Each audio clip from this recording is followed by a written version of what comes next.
Devil is a liar. Yeah, yeah, yeah, yeah.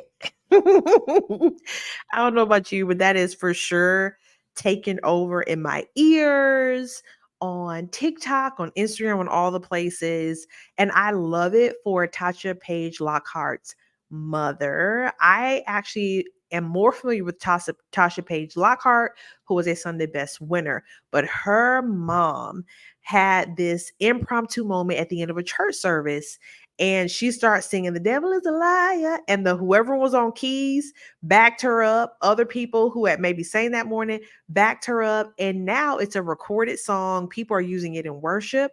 My favorite thing is they are telling Lucy, short for Lucifer, they're telling Lucy that he's a liar. We're reminding ourselves that he don't tell nobody the truth. We're reminding ourselves that God is the truth keeper. We're reminding ourselves that don't you come for the truth that God has given us. Instead, Lucy, stay in your place, which is under my feet, because the devil is a liar. Yeah, yeah, yeah, yeah. Yes. Y'all better come up in here. We are stirred up on this amazing day. And it's amazing because we have breath in our lungs. Like, literally, let's take a breath for a moment. Deep breath in. Seriously. Now breathe out. Let's do it one more time. Breath in and out. You amazing purpose person. You are not here by accident. I don't care if you have been stressed, too busy, frustrated, upset. You are here on purpose. And don't you let anything tell you that you are not. And I get it. I can think over the course of my life, there have been times where I felt so close to God. Like I felt like I cannot miss. Okay. And whatever He's telling me, I can hear clearly. There is no static. There is no static. And then there are other times where I'm like, Lord, you're gonna have to confirm 3 times over. Because your girl's not, it's not clicking. Okay. It's not hitting. So I need you to repeat it, Lord, a couple of times. Because your girl's struggling. And I know we've all had those moments, but today we're going to have a conversation about being desperate. Now, it's good to be desperate for a word from God, like for real, for real. It is great. Why? Because you are seeking the right thing. You are seeking, getting an answer, a response from the one who made you. We love that for you. We love that for each other. But then is another thing altogether to be desperate for the attention of people in an unhealthy way, to be desperate for validation. And with the way our society is set up, women are desperate all the time. I think not even just our society. You'll see in the Bible where there were women who were giving their body, giving their time, going from relationship to relationship. And sometimes those are red flags. Many times those are red flags of some gap or hole in our heart. And now we don't started seeking out things to fill it up. So how about we talk about going in a different direction? So for those of you who are listening on Spotify, hello, hello, hello. Soon we'll be on Apple Podcasts. Right now, we're also live on YouTube. This is only open today for those who have texted in and are part of the text group. Or if you follow me on YouTube, then you are in here. You can see it live. It's all the things, all the beautiful, good things. So, with that being said, hey, community. Y'all better say hey in here. Don't be a stranger. Say hey, drop your name. I would love to know that you came through on this amazing day. Now, let's jump into the things. This podcast is here for 3 specific reasons. One, the prolific pursuit is all about having an amazing pursuit of God and how we handle people, but also in navigating our professions. Now, some of us may be like, well, I'm a cashier. Is that my profession? Yes. You have a job? Yes. So, people, professions, and pursuit of God is what we are here to talk about. It's what we're getting into. And so, I hope y'all are ready to get into it. First up, We're going to have a conversation about navigating people when it comes to being desperate. Hey, girl, hey. Let's say that I'm gonna give you a scenario and I want you to give me a response if you are, no matter where you are. All right. Let's say that you are trying to repair your relationship with somebody. Let's say it's a cousin, a family member. You're trying to repair your relationship with someone, and because you know that life is better every time your family gets together, every time you reach out, life is just better if you are able to interact with this person in a very peaceable way. But life is not better whenever you and this cousin don't get along. Y'all just not cool like that. So you have been working on repairing it, meaning being more responsive, showing up well, sticking to your commitments with this person because you want to make sure that y'all have a good friendship, right? Now, a situation comes up in the family and you kind of hear that this individual may have been talking about you bad, but you know their family. So it's kind of hard to just like blow it off or let it go. So the question is, how would you respond if the cousin comes to you telling you about a situation and you know they are lying to you in your face? But you have been working to have an improved, better relationship, friendship with this cousin. Do you A, tell the cousin, I know you lying? Do you B, start feeling them out by asking questions? Do you C, ignore it and keep building and growing because you already know this cousin, so this ain't nothing new? Or do you D, leave them alone? Leave them alone. And let's say you are in your 30s. So let's say you have been around this person for a while. What would you do? Now, the reason why I ask what would you do is I'm curious to know is if there is any type of way that someone who might be a little bit shady deserves to have you in their life. You're not acting desperate. You're not like, you don't feel like you gotta have this person in your space, but you're trying to have some type of good show of effort. So what are you going to do? Are you going to A, confront them like, look, I know the story you're telling me right now is a lie.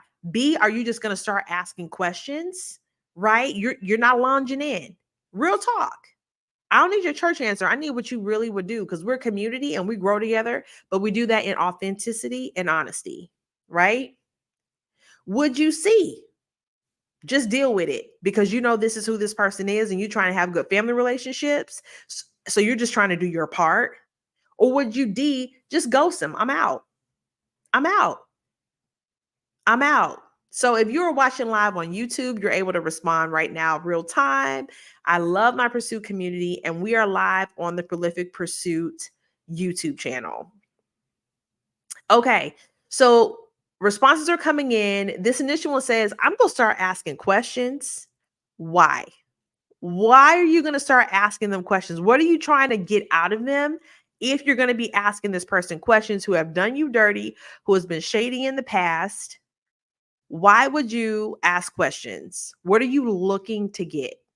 Or do you feel like who they've been is who they'll always be? And that's just what it is. Yes, let those responses flow in. With that, my mind goes to Peter. Peter was one of the messiest disciples.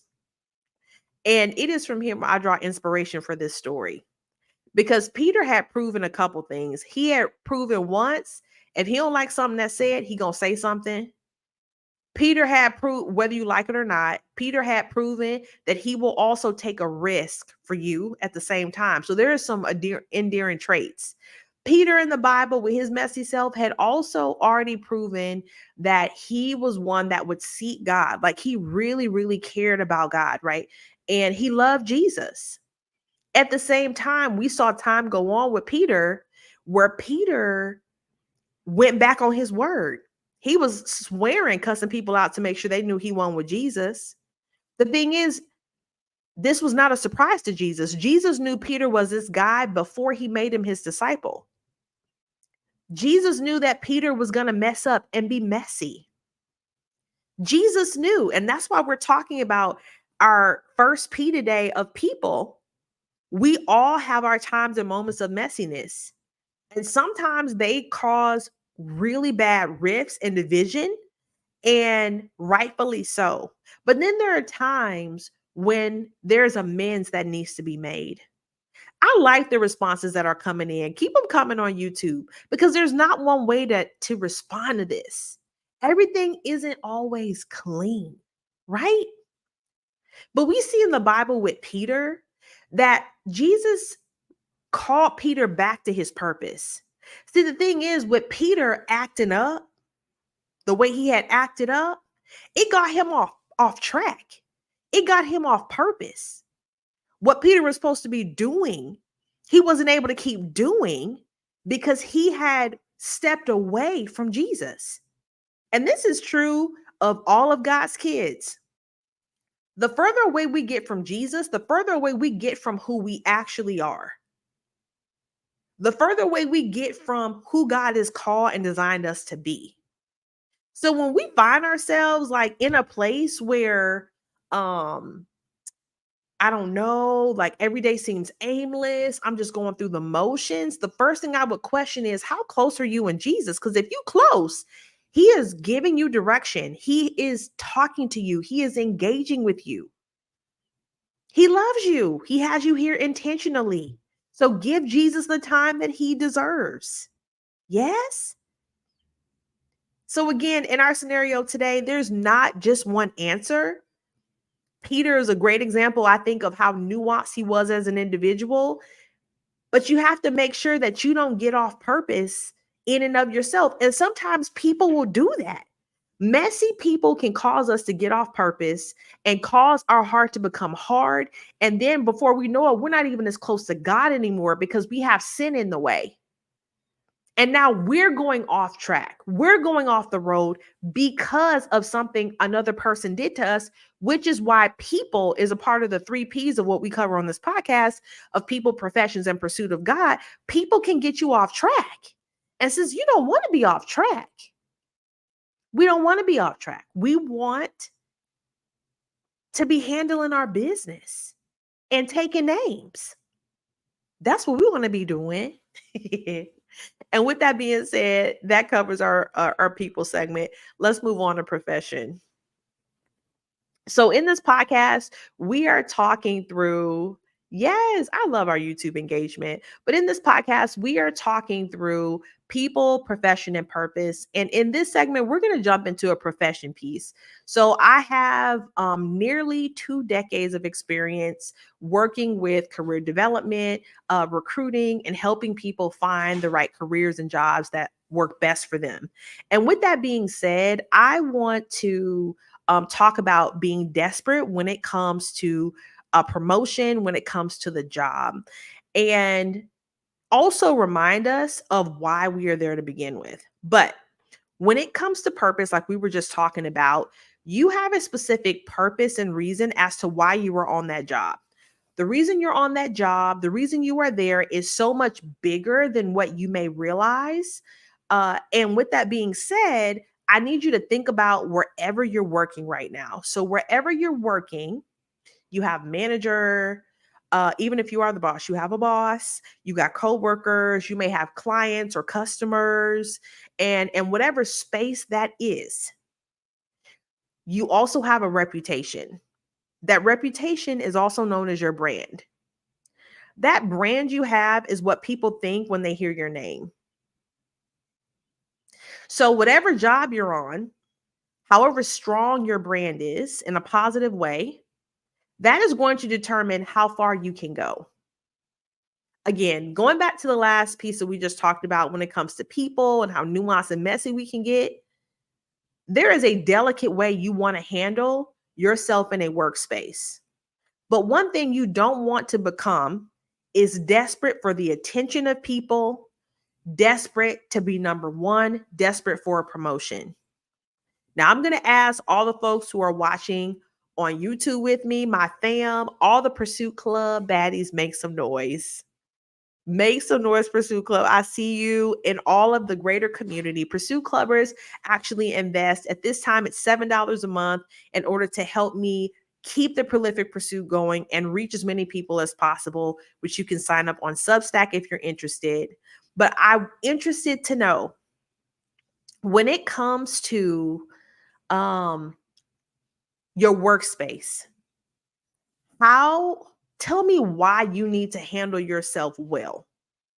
Why you need to navigate. And I know some of you are like, that's not like a simple question. Of course you need to act right when you're at work. Why? Why do you need to act right when you're at work? What could you possibly lose if you don't act right? How about that? If you're not acting right in a workspace, what could you possibly lose? What's at risk for you if you're not acting right? All right, I'm going to go to comments here and let's see what the greater community and the Pursuit Club baddies have to say. I see y'all make some noise, baddies. What could you possibly lose if you're not acting right? And the comments are flowing in. First one I see here is you can lose respect. If people don't respect you, they will shut doors. They will shut doors. And that's the thing. And this is where I get so sad sometimes, because I spent times in my childhood in like the hood, growing up in rough neighborhoods and stuff. And then I also spent time where I was the only Black kid in every class. And let me tell you, how you move in them spaces is very different. I mean, they're stark opposite. So while I've asked the question of what is it that you could lose if you're not handling yourself well at work, I feel like my hood space did not teach us how to do that. You'd have grown-ups mention it sometimes. You ain't gonna be able to keep no job if you don't do this. You ain't gonna be able to keep no job if you don't do that. But there was not training, because our home spaces did not necessarily cultivate certain behaviors from us. Whereas my white counterparts, their home spaces and communities help them develop quite easily, right? With that, let's keep it pushing. What could you stand to lose if you're not handling your workspace well? First up, you can lose respect. Second up, somebody said you can lose money, honey. You can lose money, honey, if you are not handling yourself well at work. What else did you say? Okay, she said you can just straight up lose your job. It's gone. It's gone. I know somebody once who was working in a call center. They were talking to their friends at work. They leaned over and they was dropping the N word. Ninja this, ninja that, ninja this, ninja that. Within 24 hours, they had lost their job. Someone else heard them saying ninja this, ninja that. They reported that that word was said at work, and it's against company policy, and they had to fire the gentleman. Why? Were they doing anything to that person? No, but there's a thing called hostile work environment. And by them saying ninja and someone hearing them that did not like the word, they created a hostile work environment and was that fast fired. When you get a job, you need to know all the ways you can be fired than just the obvious things. And that is also part of what we're here for. I just want to educate my community and space as much as I can, which is why we have this segment. Yes, your integrity. If you don't be careful, you will let slackers at work tell you how you need to be acting. They will be setting the tone, and they're kind of like the cool kid, and you want to be like the cool kid, and then you'll let your integrity get lost, and boom, done. Done. And we're not trying to be done. Not like that. We're not trying to go out like that. No. Yes. The community on YouTube is saying, yep, so true. So while we're not desperate for promotion, while we're not desperate for the wrong attention, we need to make sure that we are moving carefully. We are moving well. What is meant for us will come to us. What is meant for us will come to us. Why? Because we're God's kids. We're God's kids. I'm about to preach early. With that being said, let's go to our last segment. Y'all ready? Let's go. Mhm, mhm.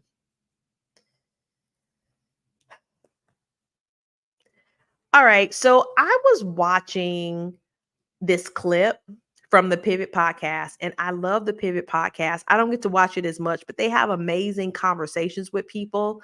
And it's three former NFL players, but I think Ryan is the name of like the main guy for the podcast.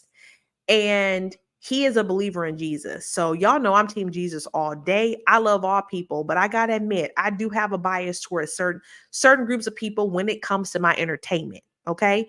Team Jesus all the way, okay?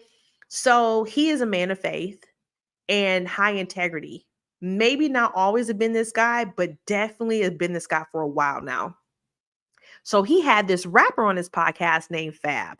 Who remember Fab? Fabulous. Fab. 90s rapper. I don't know if he's dropping anything because y'all know I don't really be listening to secular music, but 90s rapper Fab was on the podcast and he was telling the story about his son and Steph Curry. So Fab goes on, and let me know if y'all heard this, seen this clip or heard this story. So Fab still looking cool, by the way. Like he still looked like he can grab a mic and go. Okay. But he had took his son to a game in Madison Square Garden. Steph Curry was warming up. Steph Curry comes over to Fab and is like, "Hey man, Fab, how you doing?" Fab is like, "I'm good." They dap up. And then Steph Curry turns to Fab's son and says, "Hey, do you want to shoot?" And Fab says he started reaching for his phone because he's like, "I'm about to record my son shooting with Steph Curry. This is Steph Curry." His son says, "Nah, I don't want to shoot."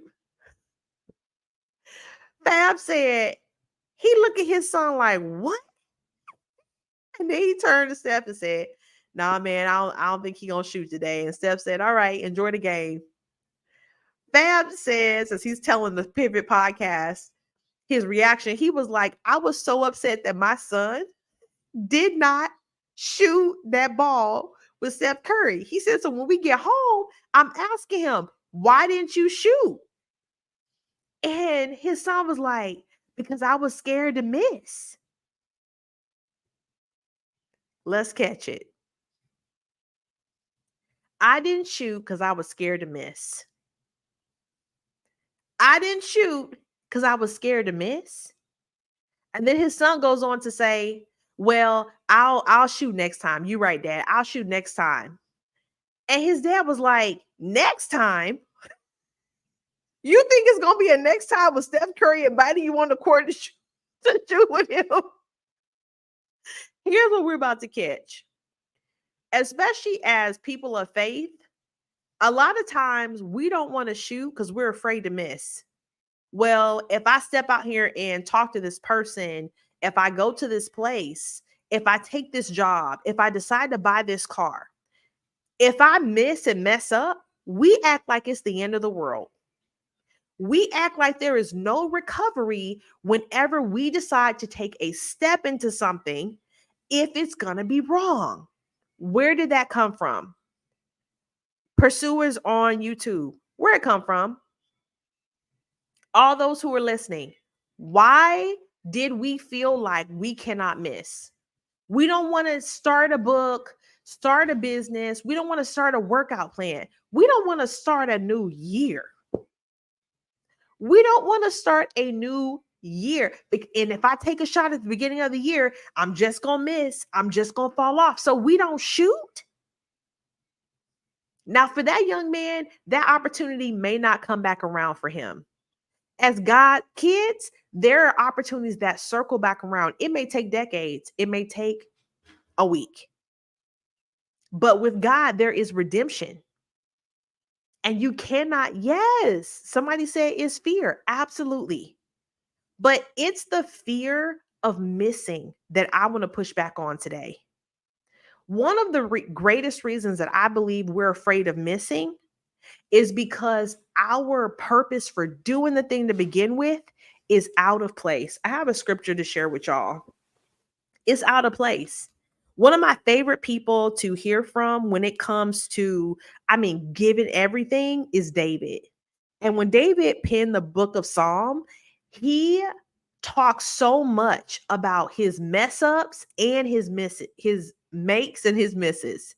And when David starts talking, it always sounds so authentic. Like it's the most honest text that I believe is in the Bible. David goes on to say in Psalm 40, he says, Psalm 40, verse 3, David says, and he has put a new song in my mouth. So he is starting to say to God, he has put, he's given me words that I needed. He's given me a new song. And in this reference, David is talking about positive, good things. God has given me all this newness, all this goodness. He then goes on to say, many shall see and fear. And he breaks down what fear is in the Amplified Bible. It says, fear meaning revere and worship. Many shall see and fear,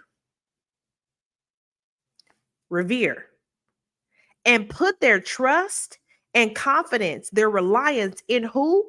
The Lord. So let's draw from David for a moment in this situation about being afraid to shoot because we don't want to miss in front of people, right? Because that's what the factor was in that story with Fab and his son. His son didn't want to miss in front of people. He didn't want to miss in front of Steph. He didn't want to miss in front of his dad. He didn't want to miss on a stage. But here we see David say, I'm in a place now where God has given me a new song. He has given me a new thing. And he goes on to say, this new song, praise God for it. But he says, many people will see this new thing that God gave me, and it's going to cause them to put their trust and confidence in the Lord. See, God doesn't give you any new thing that is not meant to help people put their confidence in Him. I think most of the time, we start to have fear that we are going to miss, not because it will keep people from getting closer to God. God, most of the time, has nothing to do with the why of why we're doing it. We're afraid our ego will be bruised. We're afraid we're going to lose something. We're afraid we're going to get embarrassed. We're afraid something is going to go wrong for us. But here we see that this new thing that David was given, his focus is God. People are going to have confidence in you, God. People are going to rely on you, Lord, because of this new thing you gave me. So what we can draw from that is there should not be anything that God gives us that we find ourselves more excited, more focused on what we get back from it. Oh, if I do this, I can make more money. Oh, if I do this, people gonna think I'm this and think I'm that. Oh, if I can do this, then I. Instead, God, if this thing succeeds, people are gonna know it's you. How they gonna know? Because I'm gonna tell them. If this thing misses, I know there's another way. You want to get glory out of me. You want to get glory out of my life. I'll wait for it. In the meantime, I'm learning on my way. This is not about me making it. This is about you getting the glory. And you get the glory every time I shoot for your name's sake. For your name's sake. So, as today we have talked about people, navigating people, our professions, and now we just wrapped in talking about the pursuit of God. And I hope you got something out of that. Let me see what you all have to say right here um in the chat. So Arma says, um sometimes we worry too much about what others think of us and not enough of what God thinks of us. Let's go. Yes, missing out because of not wanting to let other people down. Here's something I'm gonna challenge the room with for a moment. Can you think about for a moment when you were a teenager and think about like your favorite adult? It could be a mom or dad, but it could be like an uncle or an auntie. It could be a teacher or somebody like that. Put that person in your head for a moment. Now I want you to think about the times that you saw them go for something or shoot and it not work out. As a teenager, did you consider them a failure? Or did you instead walk around talking about what they did when they had it? Oh, I remember like right now, I think about my great grandmother. I didn't know as a young person that she had a restaurant on Bill Street. Bill Street in Memphis, Tennessee, one of the most popular streets, the most popular in Memphis, Tennessee, which is where I'm from. Well, I didn't know that. I know she cooked all the time in her house. She eventually had her leg amputated, probably from sugar. Y'all know, okay, that was for the Pursuit Club because we talked about my sugar, my vitals coming back, my blood tests and stuff. We're moving on, moving on. But I literally think about all the fact that she owned a restaurant, not the fact that it closed. My great grandmother owned a restaurant on Bill Street. I don't know how many Black women can say that, but she did. Now she probably be ashamed of how I don't be in the kitchen like that, but it's whatever. It's whatever, right? But that's what you think about. It's the same for you. The fact that you even stepped out there, do it smart, do it God led, but do it on purpose for the glory of God. It takes the pressure off. Even with this podcast, we're a couple episodes in. If this thing wraps after 1 year, to God be the glory. God will use it. He'll work it. But it is not about me. It is not. I could so be in my pajamas chilling. Only to his glory. Yeah. Come on. Somebody said that's my business. Because it is. You better. It's my business. Yeah. Yep. Shay says, I always felt bad when things didn't go through for them. Yes, we feel bad for them, but we don't look at them shamefully, is what I'm saying. But for ourselves, we're like, oh, I don't want to be embarrassed. I don't want to write. Yes. All right. We're going to wrap this episode. And I wanted to shoot 2 episodes tonight, but I may just shoot the one, y'all. I'm kind of tired. Should I shoot the second one? Should I go ahead? I think we're gonna do it. I'm gonna be a good girl because I have some travel this week and I want to make sure I get back on schedule with weekly drops. All right, this comment says here the same thing happened to my grandma. She lost her leg due to sugar. Y'all, should I talk about that next episode? Yes, we're focused. All right. I love y'all so much. We're going to take a 10-minute break. 9:20 if you're watching live Eastern, we're going to hop back on for our second episode. While this one was about being desperate, our next episode we're going to talk about I got to theme it all together. I got to figure out what the ultimate title is going to be. So join me back here in 10 minutes to the Pursuit community. I'm going to send you a new link so that way you can get all connected. And of course, that is if you have text in. If you have not text in, then you probably don't get any updates. So you don't know what's going on here. But if you text in to 512-675-5199, that allows you to join our text group. And if you actually text the word pursuit, that's the greater community. And that's how you get updates, encouragements, things like that throughout the month. It is totally free. And it just lets me know you're with me. That's all. Yes? All right. Love y'all. See y'all in 10 minutes.